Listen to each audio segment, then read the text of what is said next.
Hey everyone, welcome to All About the Joy, the private lounge. Cynthia's in the house, Rick Costa's in the house, Hey. and we are so happy to welcome our guest, Christy Holt. How are you?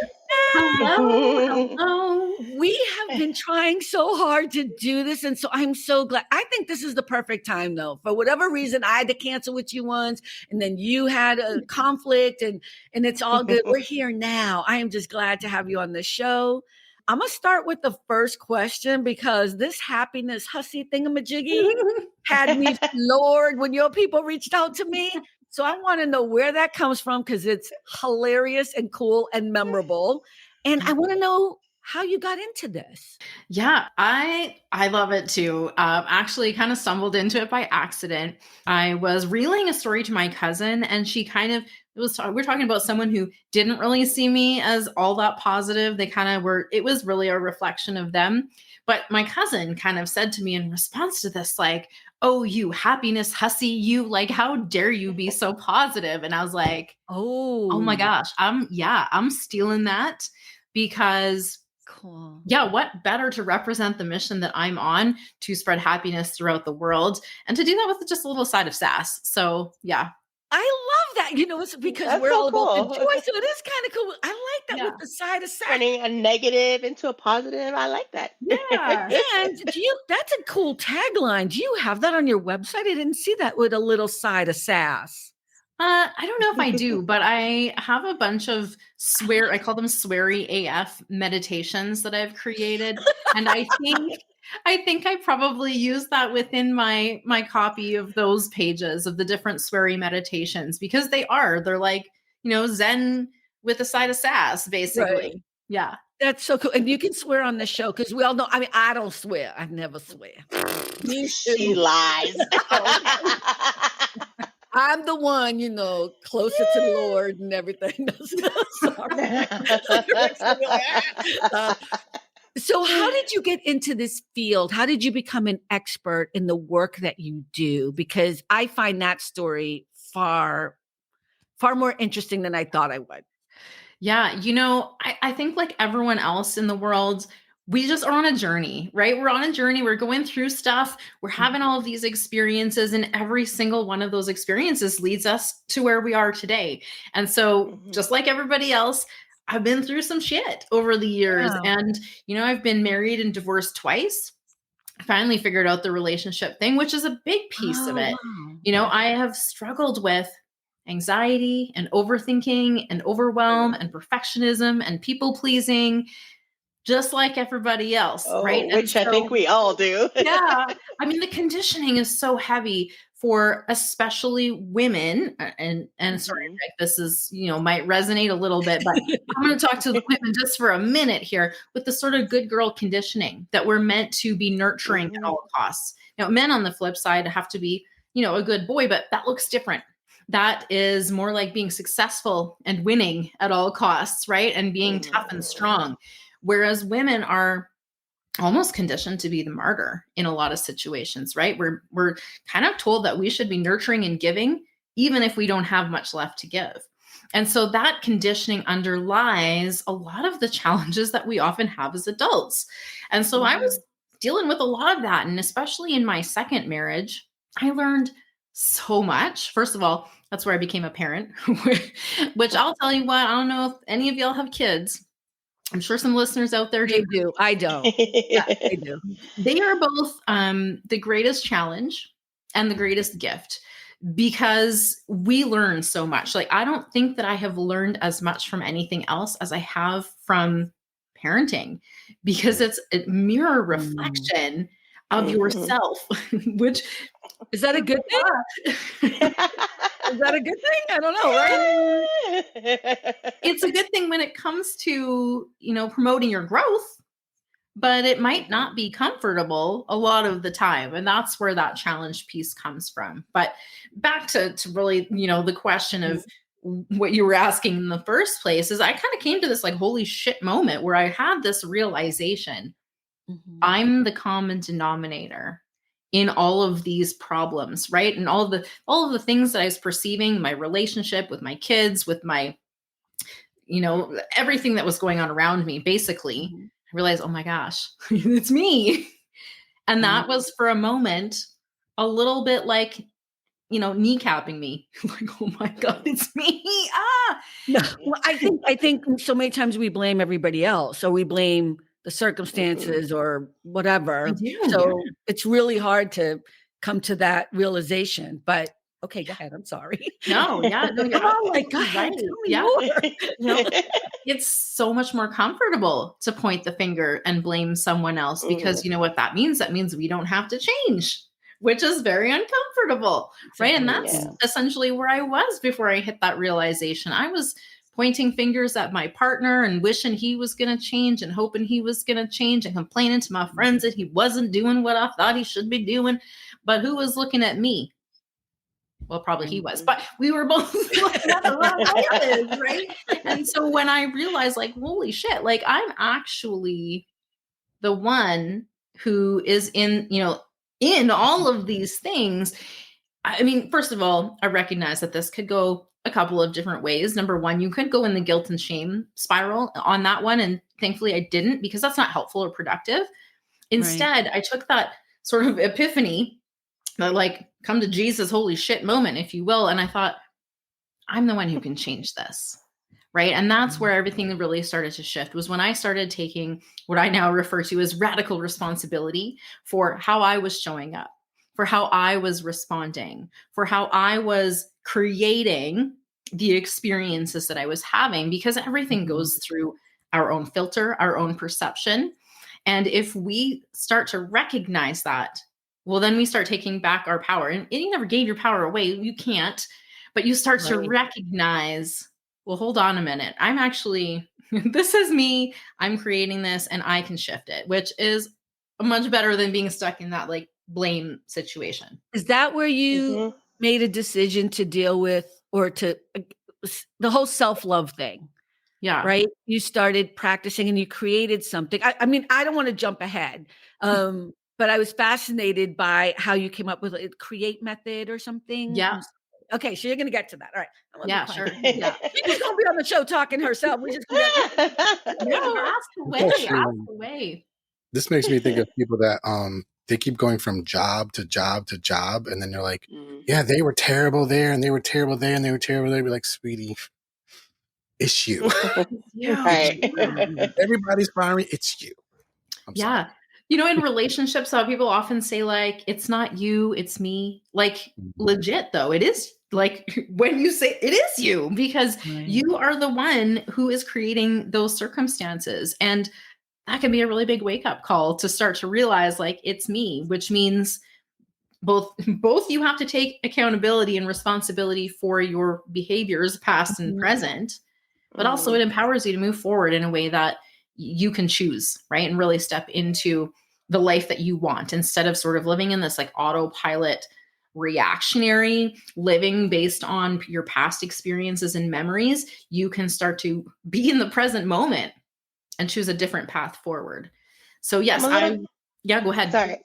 I'm actually a little curious because I know you were saying, someone finally seeing that they're at fault, that they're that common denominator. How do you keep from spiraling and getting depressed and thinking, oh my God, it's my fault, and going down that bad rabbit hole rather than actually turning it around and making it a positive thing?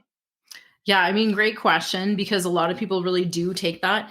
The first thing I would say, it's not about fault finding. It's not about blaming anyone. It's just simply about recognizing what you've contributed.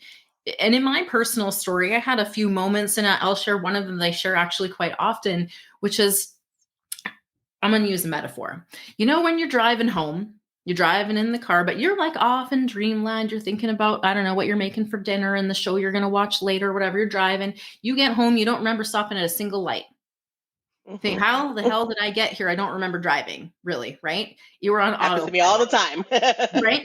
And so that I had sort of a moment like that in my life where something happened in my relationship where I thought like, holy shit, like how did I get here? Like what have I missed? What have I tolerated? What have I put up with? What have I contributed to get to this place where it was almost unrecognizable? And so all that to say, it's not about blaming yourself, because I could blame myself for tolerating things or putting up with stuff or contributing, but that wouldn't be helpful. Right. And so it's ultimately just about ownership and say, yeah, these are the patterns. And now that I'm aware of them, that actually puts me in this incredible position to move forward and choose differently. So it's not about fault or blame or guilt or shame or any of that. That will actually just keep you stuck in that spiral, in that negative, in those repeating patterns. And is that what you help people do? Figure out their patterns? I mean, absolutely. It's part of the work. And I'll say that the catalyst to shift from that blame and guilt and shame game is self-compassion. It's being able to give yourself grace to say, you know what, I made a mistake. I'm only human.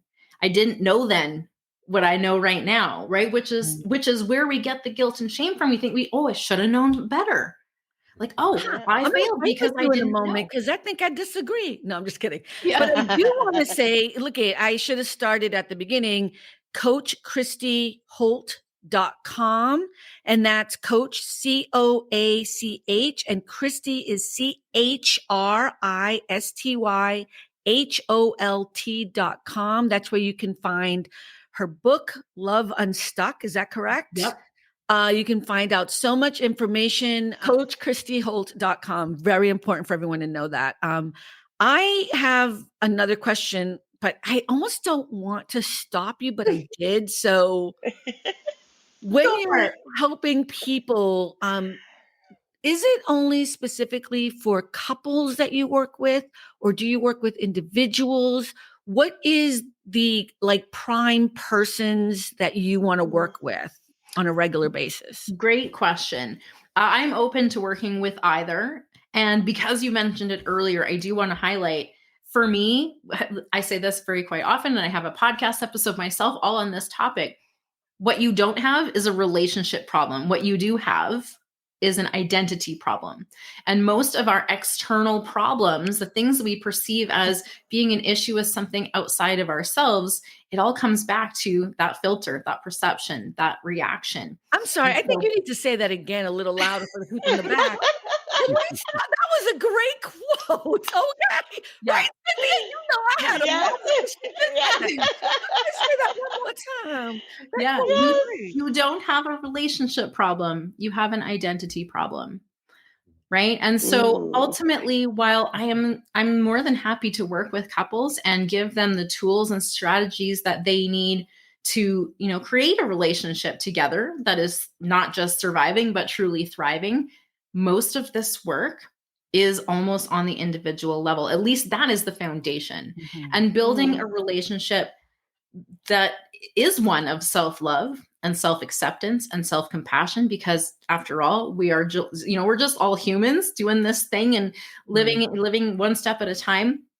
Like I said before, I think we're always doing the very best that we can with the resources and understanding that we have at the time. And while it's easy to beat yourself up, and Cynthia, to just kind of really, drive home the point about the guilt and shame, awareness is a beautiful thing. It's not there to remind you that you're a fuck up and that you did things wrong and that you shoulda, coulda, woulda, whatever. It's there to illuminate a path forward, right? So instead of saying I coulda, woulda, shoulda done this differently, it's an opportunity for you to recognize that you now have a new perspective. Now you see things differently. And that is really empowering so that you can move forward with the new information, with the new perspective, and do something different, right? Instead of staying stuck in those repeating patterns. And I will circle back, but I think it's great because I think it'll work not just with romantic relationships, but friendships too, and families, things like that. I mean, that's awesome.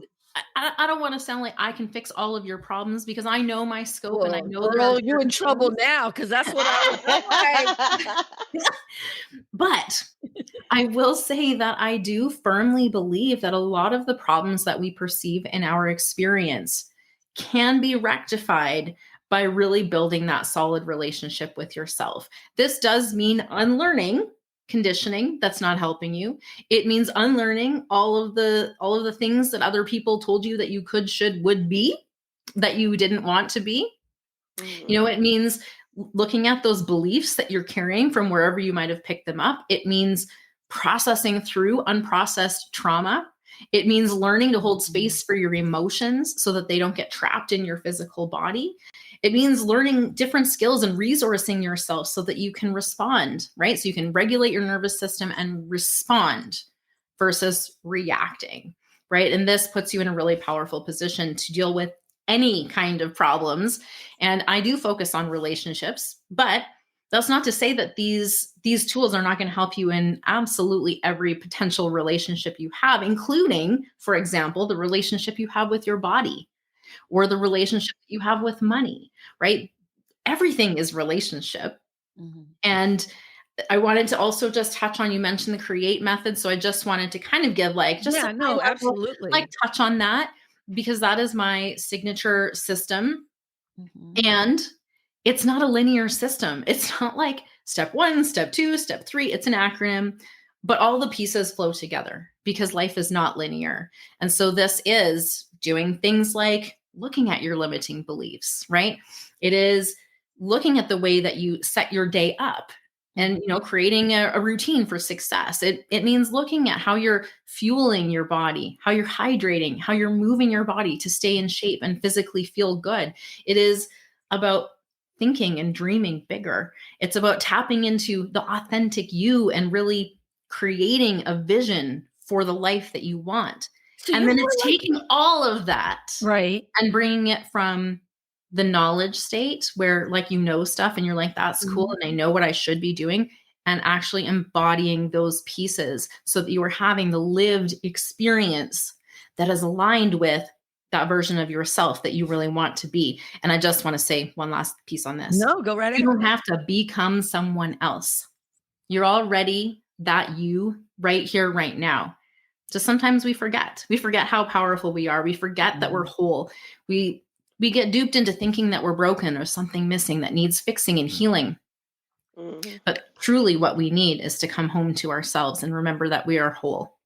I feel like you were, and I hope you take this from the loving place it's coming from, but I feel like you're a motivational, inspirational kind of speaker. And I don't want to use guru in a bad way, but your energy is infectious, and the way in which you speak really comes from a place of love. I can totally, you can feel it. Yeah. Right.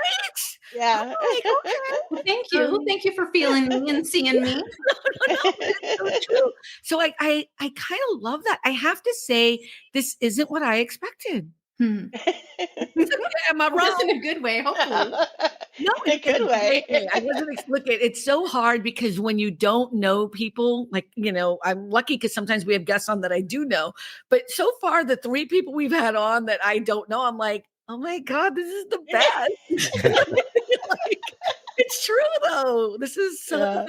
I hope you're enjoying yourself too at the moment. Yeah. But I have more questions, but I don't want to step on Rick or Cynthia. Go ahead.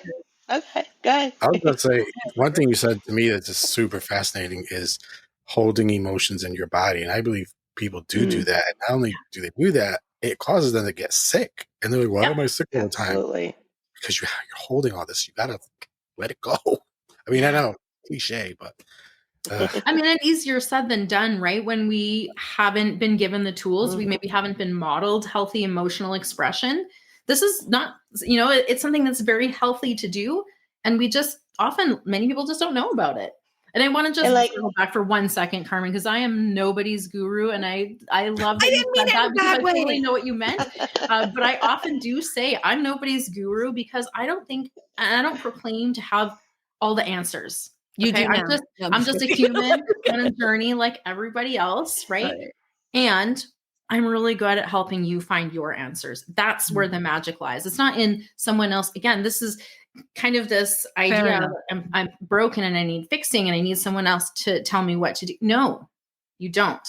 You just need someone to recognize you and to love you and accept you in your wholeness and help you find your truths, your answers, and your whatever you're meant to do and be and have within you. So yeah, I just wanted to touch on that. Yeah, but I just think you, okay, I hear you. I'm not going to fight with you on who you is.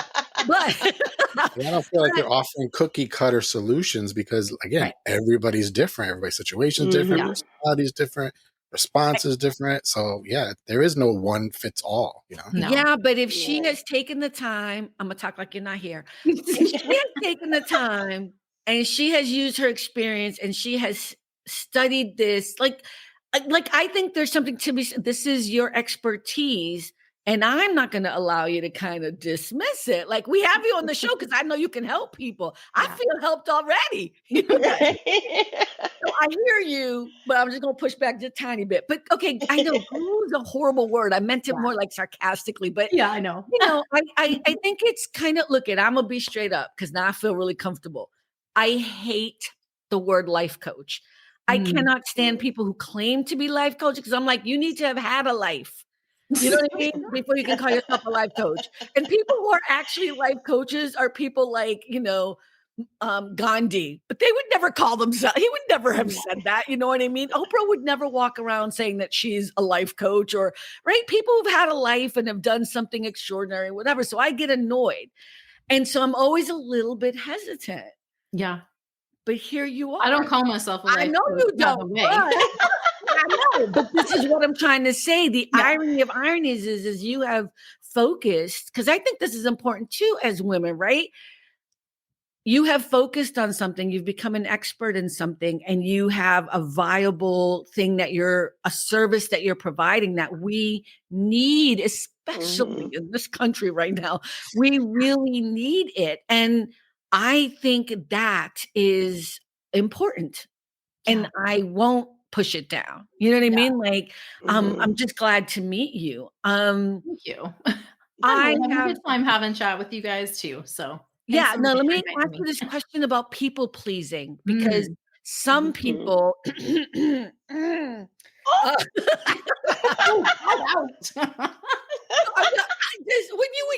you were younger, I was always She's my cousin, by the way. So cousin. People pleasing is something that has always disturbed me because I don't know where we learned that from. But can you talk a little bit about that? Because I know you mentioned that somewhere in my research of you. So yeah, definitely. I actually even have a whole free resource on people pleasing, and I've actually a couple of podcast episodes dedicated to the topic. I think it's a really pervasive issue, and a lot of times people don't recognize that what they're doing is people pleasing. So I kind of want to start with a couple of examples just to make sure we're on the same page of what might look like people pleasing. Because I think some people think, I'm not trying to please other people, but subtly you're doing stuff because you want them to like you, right? You're doing stuff because you want to be validated. You want to feel valued by someone else. You are maybe expecting a certain kind of response from someone. And so in a subtle way, people pleasing can come off as a bit of a manipulation.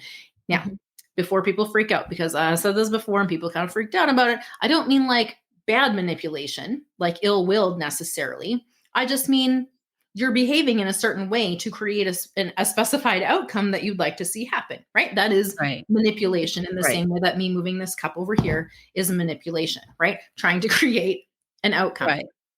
I think for the most part, a lot of the people-pleasing tendencies come from childhood trauma. They come often from a parent-child relationship where generally, probably by no fault of the parent on purpose, again, no ill intent, created this response from the child realizing, I need to, behave a certain way in order to get my needs met, right? Whether that be food or water or emotional needs, whatever that might look like. And so, maybe you were, I don't know, called out for being bad, being too loud, being too needy, to whatever else, and you adjust yourself in response to that.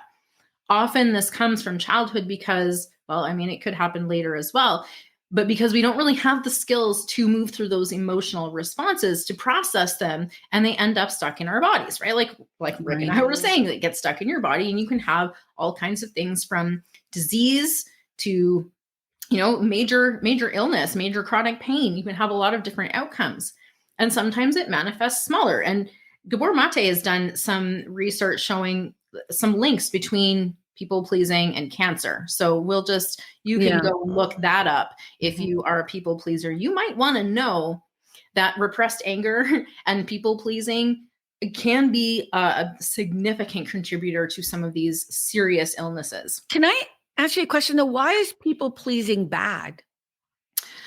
Well, that's a great question. So to me, the real problem with it is not that there's no problem with wanting to do nice things for other people. There's nothing wrong with wanting a positive outcome. Mm-hmm. The problem lies when we take it so far that we are sacrificing our own needs in the process, and that we are acting in a way that is detrimental to ourselves.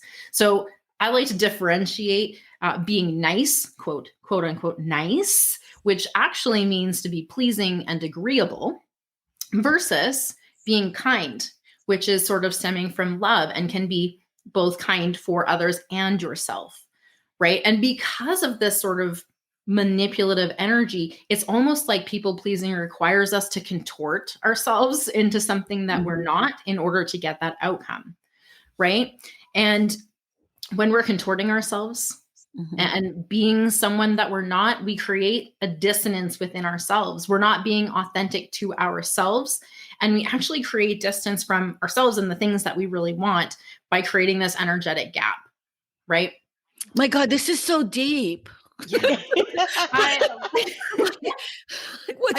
all like so tuned in. I got a thought. I'm going to kind of circle it back to the authenticity, like the authentic piece, because people might think like it's no big deal. I'm people pleasing and I'm exhausted. And I feel like, what else am I going to do? Like I got to take care of my family and I got to do all of this stuff. Right. But they're miserable, right? And this is actually the missing piece to your happiness. And it's not finding the next, I don't know, handbag or pair of shoes or whatever else, to make you happy in the moment. It's about really bringing you back to a state of inner happiness, which is truly your foundational beingness. Is your true nature is to be happy. And maybe if happy doesn't resonate for you, I often use happy, but maybe it's peace, maybe it's joy, maybe it's, I don't know, whatever other word really resonates with you, but like the state of feeling good, like you call it what you like, but this inner feeling of just, I'm going to be okay. I feel good. That brings you to authenticity. Yeah. And chaos can be all around. Right. But you can still feel that solid wholeness, that peace, that love, that joy within yourself, and operate from that perspective. And that requires you to be in touch with you, to know who you are, to know what that feels like, to be in that true, that true nature of yourself. That gives you the ability to understand where you end and where other people begin, right? Yeah, I like that part too. And what are you going to ask? Yeah. Well, saying it's kind of like when you're such a people pleaser, and I suffered from that too because my dad was very abusive physically, beat me and stuff. So I just didn't want to get beat. So I became a people pleaser. But it's like, are you living for you or are you living for them? Because it's like, if you're always on guard and everything, like you can't relax, you can't be you because you're always making sure they're okay. It's like, what about you though? What about me? Yeah. Rick, do you think you're a people pleaser? I'm aware of it. So I try not to be, but it's, it's in the back of the head there still. Yeah. And that can really lead back to that identity piece, right? Where you are so busy performing so that you can create safety, in your environment and in your relationships, that you forget who you are, right? And then you start to ask, like, well, who am I? I don't know who I am outside of all of these performative things that I'm doing to create this experience, which I don't even like, right? I don't even enjoy it. It's just feel like I have to. I think I'm performative at work every single day. There's no doubt about it. Every single day. I'm so good at it.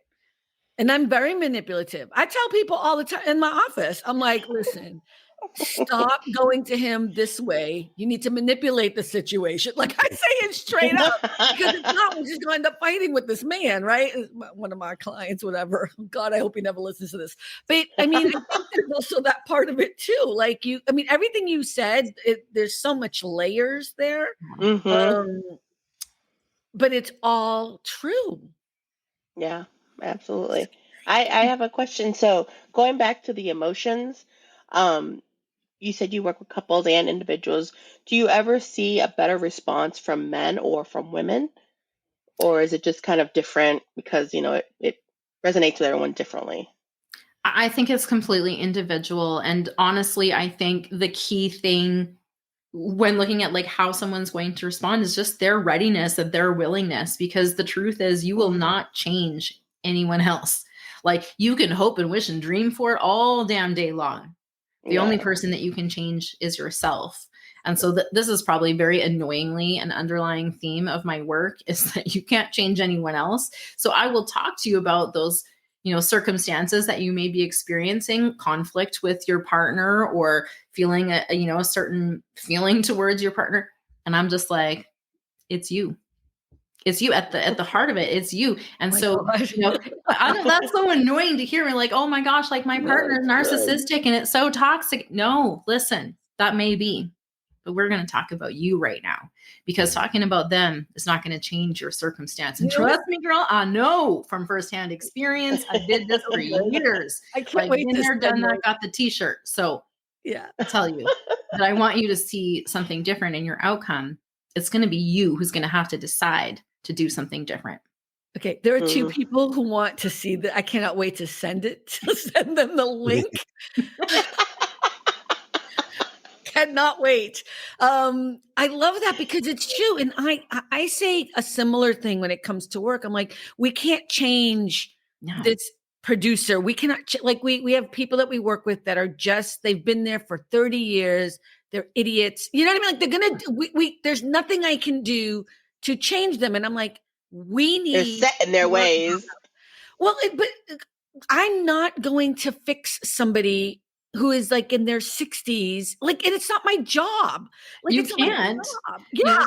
Without their permission, it's a waste of energy, because I'm like, how can we do what we need to do over here so that we can get it done and move it through, because all we can do is change the way we do things. Yeah, that's a really powerful thing. Yeah. And how do you change how you respond to difficult situations and stubborn people or people that see things really F you isn't good? Like, just F you. It's not good. It depends on the outcome that you want to have, right? I do have a podcast episode speaking about conflict, because it is something that people really encounter a lot. And I think that a few key takeaways from that, you could obviously check out the episode about conflict from my conflict podcast. Resolution. Yeah. It's called Advanced Techniques for Conflict Resolution, I believe, or something like that. I don't know. Don't quote me on that. I didn't write down the whole thing, but yeah, I listened to it. But go ahead. Yeah, having your intention for the interaction is really important, right? Because maybe fuck off is the right response if you actually want to decisively end that connection. Yeah. Maybe that's the right response. But if it's your partner and you don't really want to spend money to get a divorce, maybe that's not the best solution, right? So maybe in that case, you're going to, go into the conversation and address it from the lens of love and compassion, from the perspective of an intention of maintaining connection above all else, right? Remembering in those situations that you're on the same team, right? That you're not fighting against each other. You're problem solving together as a unit so that you can move together stronger. Intention really matters. And really keeping that in mind is really important so that you can move through those difficult conflicts and get the outcomes that you ultimately do desire. Yeah. Nobody can control somebody's reactions. You can only control your own. You control how you respond. That is you in your power, you controlling how you respond. Like, what, I'll tell you, I have had many opportunities as of late to really witness my own growth from, the last 10 years or even the last 5 years. And it's amazing to have that new understanding of like, holy crap, like how far I've come, because I have had circumstances recently where I think back like, ooh, like 5, 8, 10 years ago, me would not have handled that well, right? I would have been devastated. I would have been an anxious mess. I would have been overwhelmed and right in a spiral, which is actually what my first book was about. It's about stopping the spiral so that you can respond rather than just react. And now I can sit there and be like, okay, Like, that's really interesting. Other people's emotional defensive outbursts or upset or challenge it, like, I know where I end and I know where they begin. So I don't take their stuff on. I can hold space for them, right? I can validate their experience. I don't have to fix it. That's not my job. My job, if I'm going to have a job at all here, would be to listen, right? To hold space for them, to create an opportunity for them to problem solve their own problems with some support, maybe with some questions, right? And my website is Coach Christy Holt, but I really see myself more as a mentor, and I call myself a happiness and love guide, because coach feels like telling people what to do, and that's really not how I roll. I'm a firm believer of try this on, right? Try on this idea. Does it fit? How does it feel? What's different in your life if you were to try this on and wear it around for a little bit? And if it doesn't fit, if it feels bad, you take it off and try something else on, right? So I'm a firm believer of that approach, and really just being there for people and allowing them the space to feel what they're going to feel, to express what they're going to express, and holding my own boundaries for me, right? I'm not about to tolerate mistreatment either. This is also very closely linked to the people pleasing, is boundary setting, because people pleasers generally don't have no boundaries, right? They're just like, oh, do whatever you like. I don't know how to deal with you. Or if they do have boundaries, they have a lot of instances maybe of people just trampling all over them, and they're not sure how to enforce them. They're not sure how to stand up for themselves.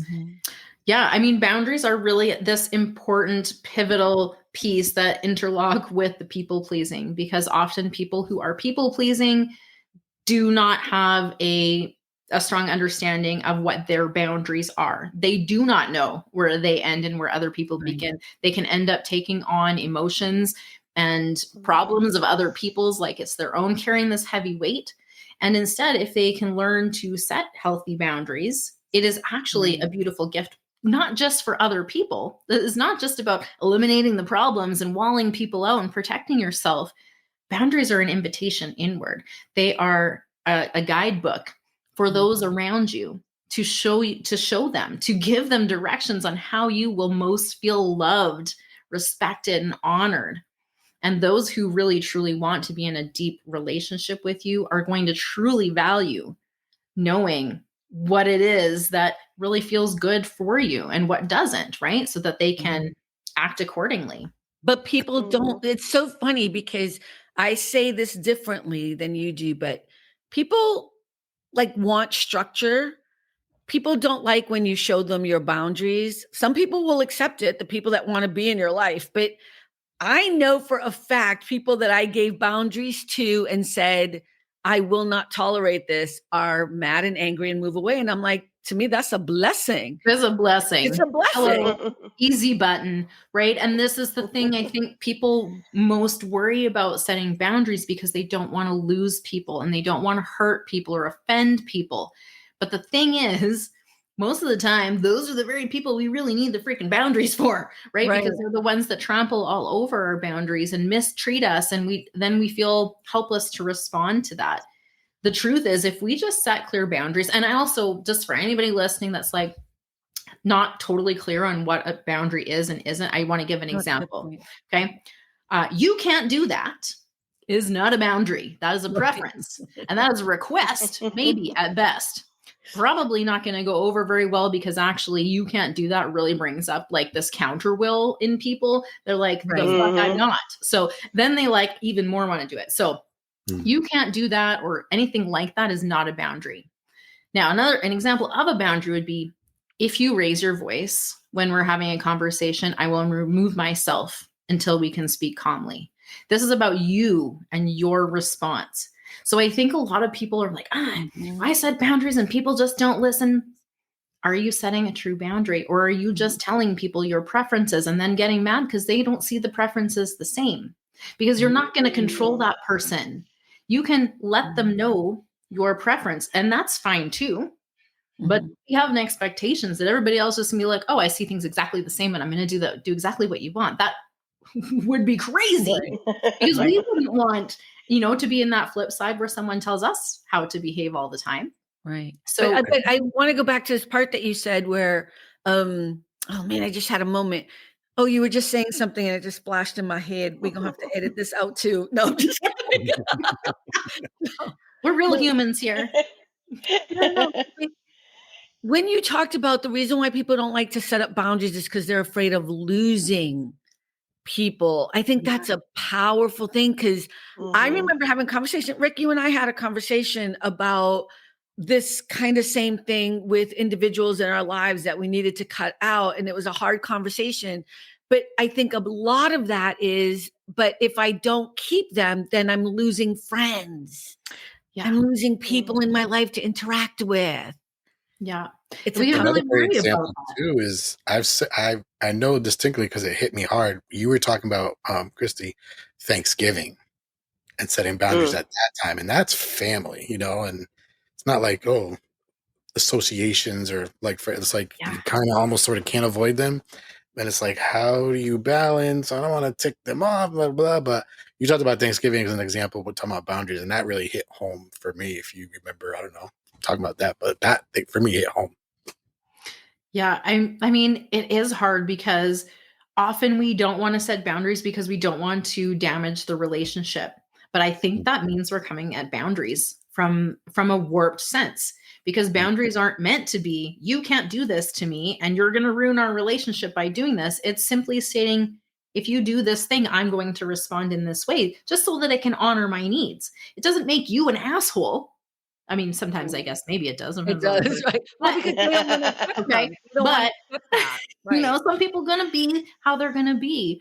And instead of getting upset that they're not being how we want them to be, we just manage our response to it, right? We decide this is the action that I'm going to take. And so for Thanksgiving, we don't want to maybe spend all day doing something with family. We want to limit it to a couple of hours. We don't say, I can't believe you're having dinner and you can't have that and you can't tell me what to do and I'm not going to do that. You just say, you know what? I would be happy to come for 2 hours, after which I need to go home and have a nap because we have another commitment in the evening. And that's just what I need for me. And it's really hard for people to come up with a lot of counter will when we frame it that way, right? It's easy when we're like, well, you can't, you know, you got to do this and I can't stand it when you do that. And these are my preferences. Of course they're going to come back. You would do the same, right? If someone started telling you can't do something, you kind of want to do it. But it's kind of like, how you say it. Yeah, but it's just kind of placating having toxic people around you, even though you don't want them around you. Like, I mean, you're saying you're still going to go put yourself in a situation at Thanksgiving is a great example. You're still going to go put yourself in a situation. Maybe you're not. But he just said it's very difficult, so he has to.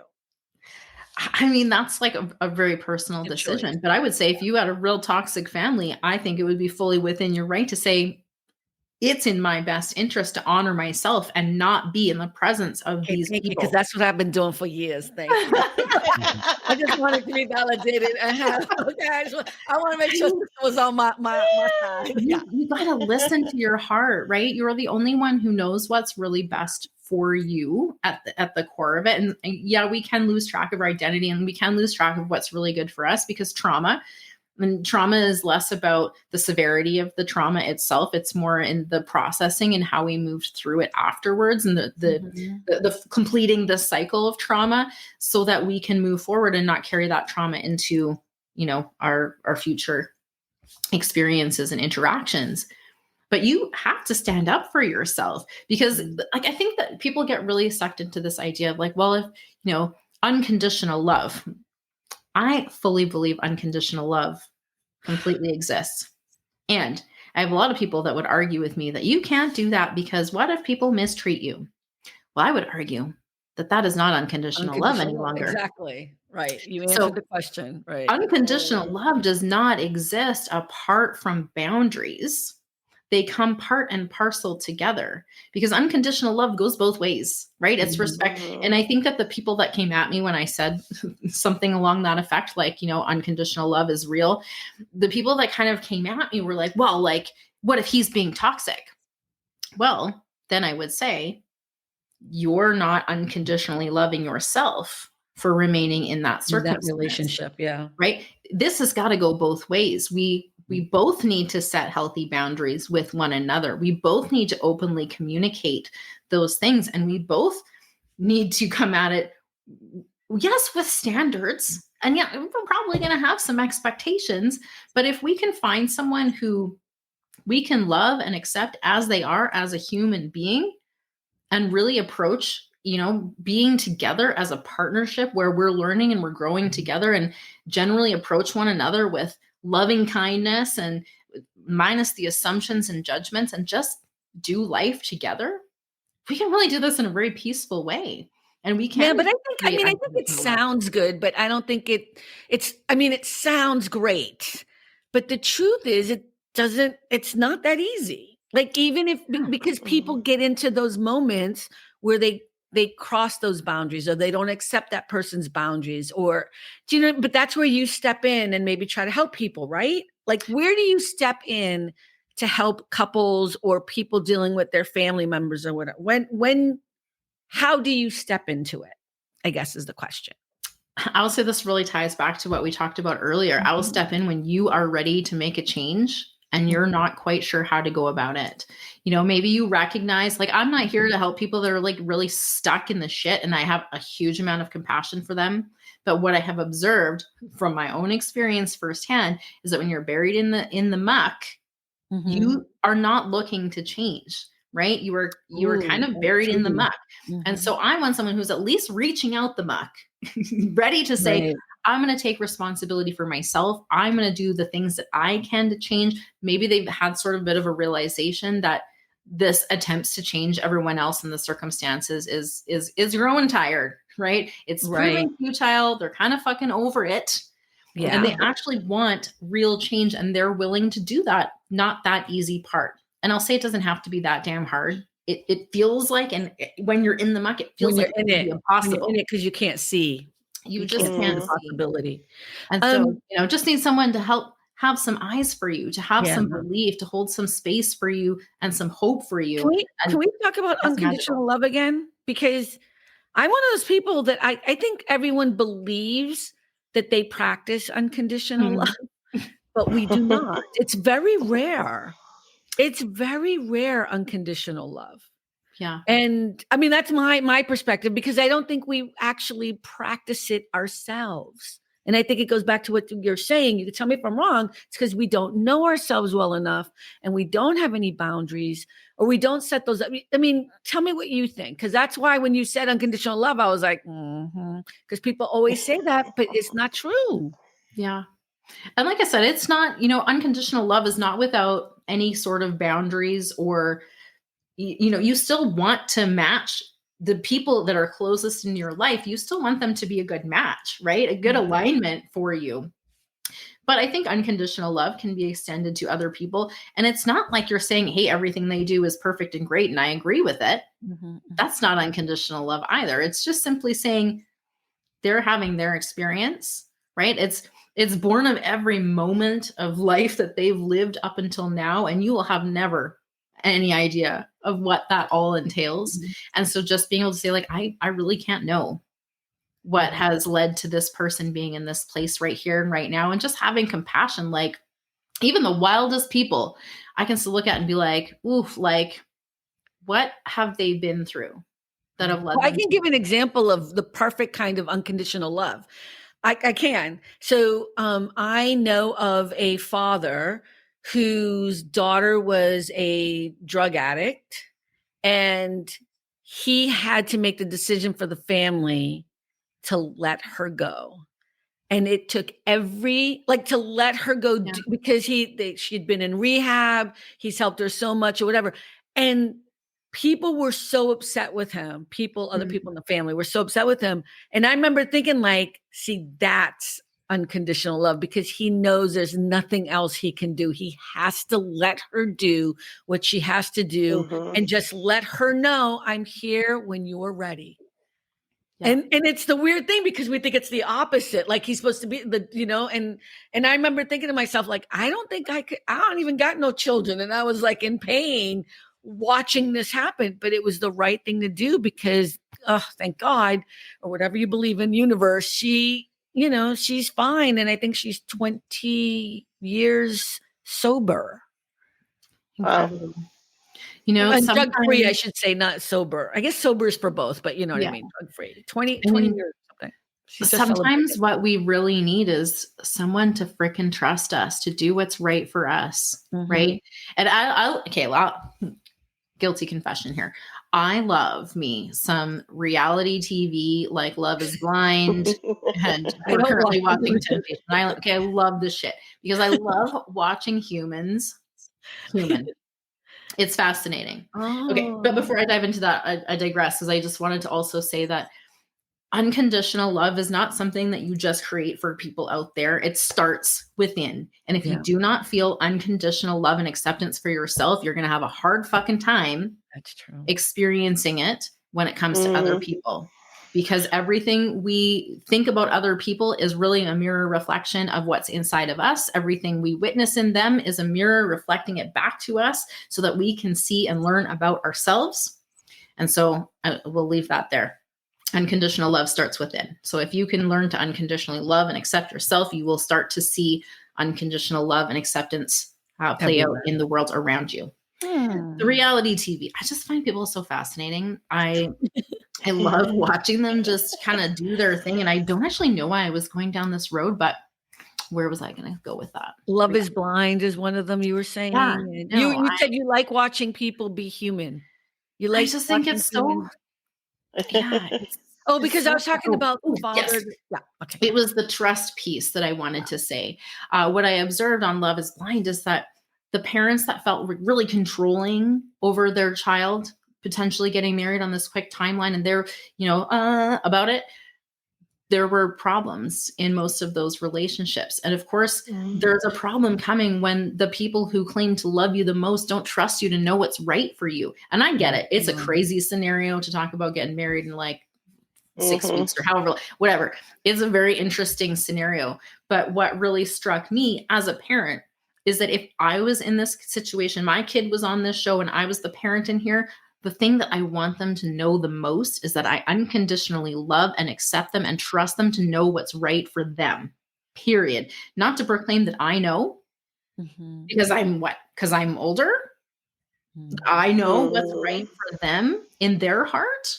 That's preposterous. So that's what I wanted to say is it's really this trusting people is a big piece of what I do because like I said, I don't think that people are broken, that they're, there's something wrong with them. I trust them to know they may have just gotten off track. And by trusting them to know at the heart of things, we can tag team together and find their way. You are a much better person than I am. Right? You already know. I'm like, okay, we interviewing you, so I'm gonna be kind. You know what I mean? No, I love where you're coming from, though. It's so much to think about. It really is. Yeah. So, Rick, were you gonna say something?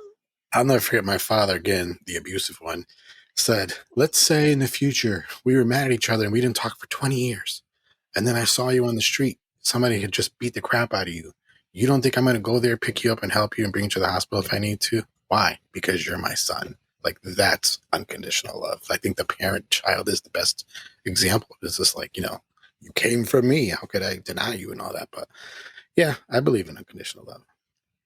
I don't know if that's unconditional love. I disagree. It can be severely limited.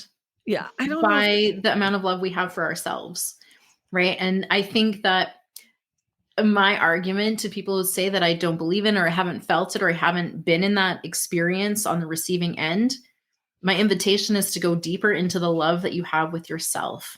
Because the more you can feel within yourself, the more you can recognize and feel and experience this love from other people. We're going to get into a second hour, which we cannot, but let me just... Unconditional love, and the man is beating his son on a regular basis, right? Like, it's a little too twisted. You can't call that unconditional love, Rick. I'm just sorry. I know the story of your father, right? You've talked about it on the podcast. So this is he was an abusive man. And we understand he had a lot of alcoholism issues. This is all on our podcast. I'm not revealing anything that he hasn't shared. And to me, it's like, no, that's not unconditional love. that's something else. You know what I mean? That might be a bond between son and father and some duty or whatever. But if you love someone, you don't hurt them that way. And it's not, and I've said this before, the physical pain isn't the issue. It was the emotional pain you went through that we are still dealing with on our podcast on a regular basis. You know what I mean? Which I'm fine with, but that's why I know it's so not unconditional love. I'm sorry. Yeah. My argument. And I don't think that any of that negates what I'm saying, because I don't think everyone is creating or experiencing unconditional love or extending it. I'm not arguing with you. I was arguing with him, but I know what you're saying. But I'm trying to tell Rick, that's not unconditional love. Don't get it twisted. That moment, maybe, that you were giving as the example, may be some element of unconditional love with the father-son bond. Mm-hmm. And I think everyone is capable of experiencing and feeling and giving unconditional love. Many people are limited, like I said, by the way that they connect with themselves really prohibits them from creating and giving and treating other people with kindness, even because they're not treating themselves with kindness, right? I have so much compassion for both parties in situations of abuse, because both people are really struggling. And I'm not by any means condoning the behavior. I am not. It's not acceptable, and nobody deserves to be treated that way.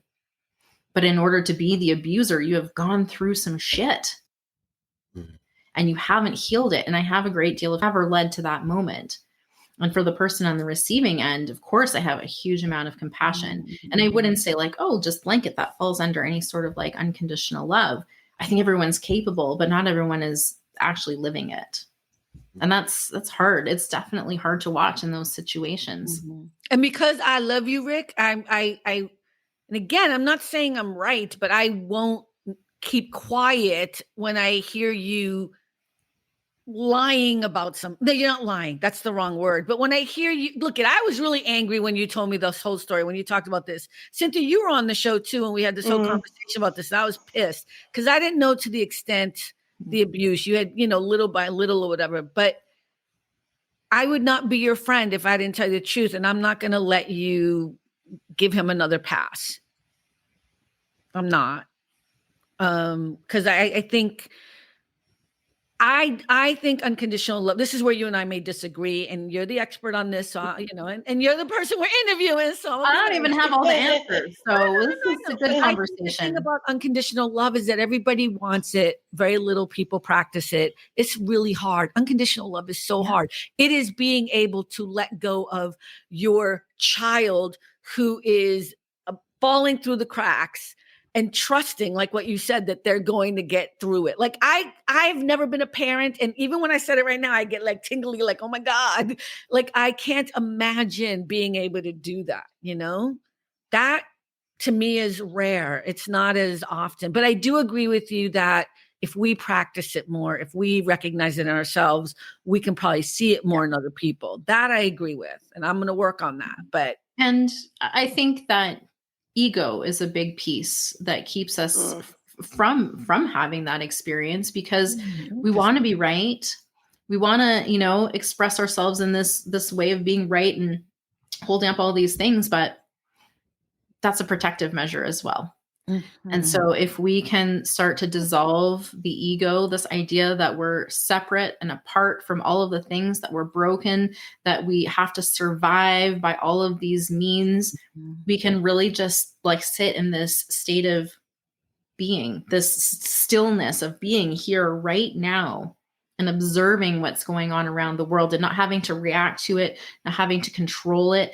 Like that ego is like that need to kind of control the outcomes, right? Like this father I'm sure he wanted to control the outcome. He wanted his child to be safe and healthy and strong and all of these things and at peace.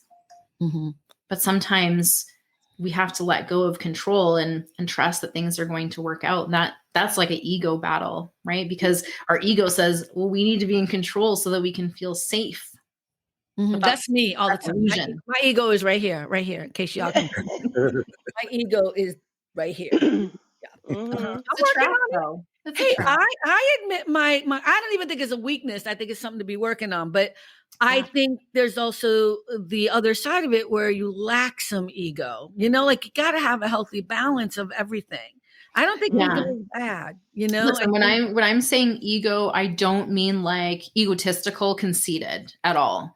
That's really the personality trait, kind of apart from the ego. But the ego is kind of like this safety mechanism that's driving the bus, right? That wants us to feel like we're in control because that makes us feel quote unquote safe.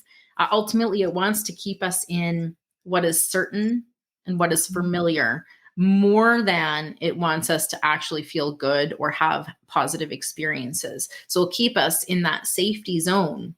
So it even to keeps our us own telling detriment. ourselves a story that may not be true. Is that what you mean? Absolutely. Yeah. I got you. Yeah. I And having understand that. coping mechanisms to keep us reacting in the similar ways, because similar feels quote unquote safe. Better. Yeah. It doesn't actually mean it's good for you, right? We all know, we've all had experiences like this where we will be in a pattern and it's very familiar. It's very certain. We know what the outcome is going to be, but we don't want that outcome. We actually know we want a different outcome, but we have a really hard time breaking that pattern because it feels kind of safe in the way that we know what to expect. Whereas stepping outside, moving outside our comfort zone and trying something that has an uncertain outcome feels very scary, which is where a guide and a mentor or a coach or a therapist or someone who's been through some stuff can really just be there. I like to say I'm like a mentor for like the whole ass human. I'm like the link arms and we'll do this together because I don't have all the answers. You do, but I'm here to walk with you to help you go through this journey and uncover those things that you're meant to uncover and step outside your comfort zone, just like a little bit at a time, baby steps. So that I love this. to feel more comfortable. Now I want to talk a little bit about your book because we're past the hour mark. But your book, we can get it at your website. But is it also on Amazon? I think it's also on Amazon. Yeah, it's pretty well all over the place. You can find it all over the place. You can find a whole bunch of links for it at loveunstuck.com. There's oh my God, I'm sorry to promote that website. No, loveunstuck.com as well as coachchristyholt.com. Yeah. Okay. And Love Unstuck is primarily about what we just discussed right now, right? It's about creating healthy and happy relationships from the inside out. And so it is your manual to loving yourself back to life so that you can then build on that foundation to create incredible, thriving relationships with other people. Will you come back on the show? Yeah, we're gonna have you back on, and Rick's gonna shoot me later, but I know we can edit it out if you want. I'm not gonna. It's just been so much fun and so interesting. It was not what I was expecting, and I love when that happens. Totally curious what you were expecting, but we'll save that for another time. Thank you for being on the show. And again, we'll have you back on. This was so much fun. Everyone, again, please visit loveunstuck.com, coachchristyholt.com. And we will be back again next week as always. And remember, at the end of the day, it really is all about the joy. Bye, everyone. Bye. Thanks for stopping by All About the Joy. Be better and stay beautiful, folks. Have a sweet day.